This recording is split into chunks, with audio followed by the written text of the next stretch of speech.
ہاتھوں میں ہے جن کے بھی اے شاہ تیرا دامن، ہاتھوں میں ہے جن کے بھی اے شاہ تیرا دامن، وہ لوگ نہیں ہوں گے گمراہ نماز فجر میں ہم نے امام کو قاعدے میں پایا تو پہلے ہم سنتیں پڑھیں گے یا جماعت میں شامل ہو جائیں، اور اگر جماعت میں شامل ہو جائیں تو سنتیں کس وقت پڑھیں گے؟ کیا یہ سنتیں ادا کہلائیں گی یا قضا کہلائیں گی؟ ٹھیک، اس میں ہمارا احناف کا مذہب یہ ہے، فتویٰ اس پر دیا جاتا ہے کہ امام اگر فجر کی نماز پڑھا رہا، آپ مسجد میں تشریف لائے تو آپ اپنی سنتیں کسی ایسے جگہ ادا کریں کہ جہاں نماز کی آواز نہ آتی، قرآن کی تلاوت کی آواز نہ آتی ہو، تو ایسی جگہ آپ کھڑے ہو جائیں۔ اس لیے فرمایا گیا کہ سنتیں پڑھنے میں سنت یہ ہے کہ گھر سے پڑھ کر آئیں، کیونکہ اس میں قاعدہ کیا ہے؟ امام نے تلاوت شروع کر دی، اب سنیے قرآن حکم کیا ہے؟ وَإِذَا قُرِئَ الْقُرْآنُ فَاسْتَمِعُوا لَهُ وَأَنصِتُوا لَعَلَّكُمْ تُرْحَمُونَ کہ جب قرآن پڑھا جائے اسے کان لگا کر کے سنو، خاموش رہو تاکہ تم رحم کیے جاؤ۔ تو مسجد میں ایسے گوشے میں پہنچیے، سنتیں پڑھیں۔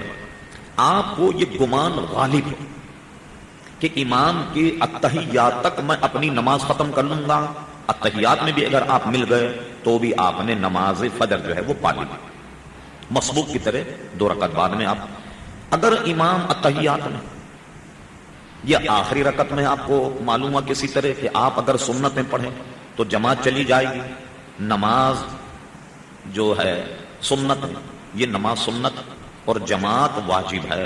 ہمارے امام اعظم ابو حنیفہ کا استدلال یہ ہے، وَرْكَعُوا مَعَ الرَّاكِعِينَ، رکوع کرو ساتھ رکوع کرنے والوں کے، تو نص ہے۔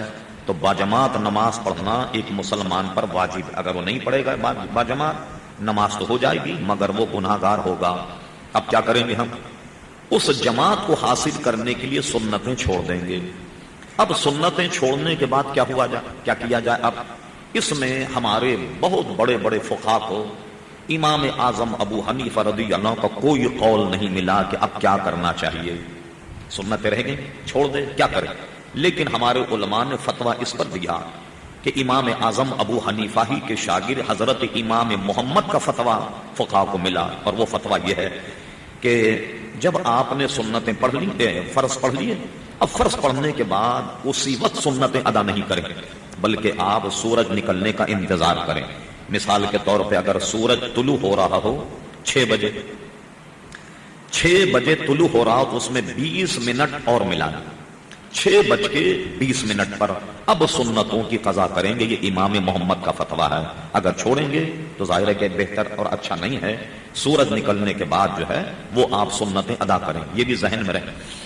حدیثوں میں اس وقت صحابہ کرام کو سمجھانے کے لیے اس نے کوئی علامتیں بتا دی، سورج سوا نیزے پہ آ جائے یا اتنا بلند ہو جائے، اس وقت لوگ اس کو سمجھ لیا کرتے تھے۔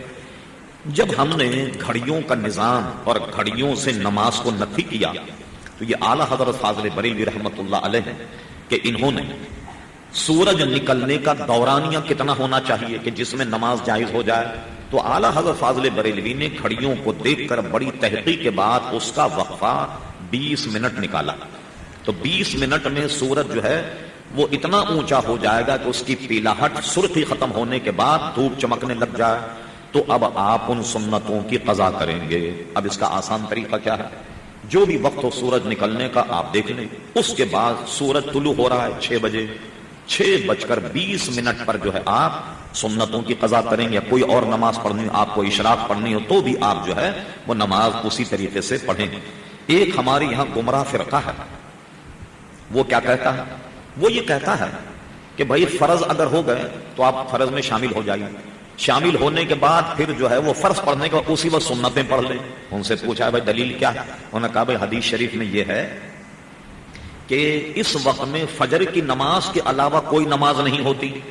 تو کیا سمجھے؟ وہ کہنے لے بھائی سنتیں بھی تو فجر کی نماز ہیں یا نہیں؟ وہ اس طریقے سے الٹا استدلال کرتے ہیں۔ وہ غلط سمجھے مسئلے کو، بالکل ایسا سمجھے اس مسئلے کو کہ ڈاکٹر نے مریض کو کہا کہ مریض کو دوا ہلا کر پلانا، انہوں نے کیا مریض کو ہلا کر کے دوا پلانا۔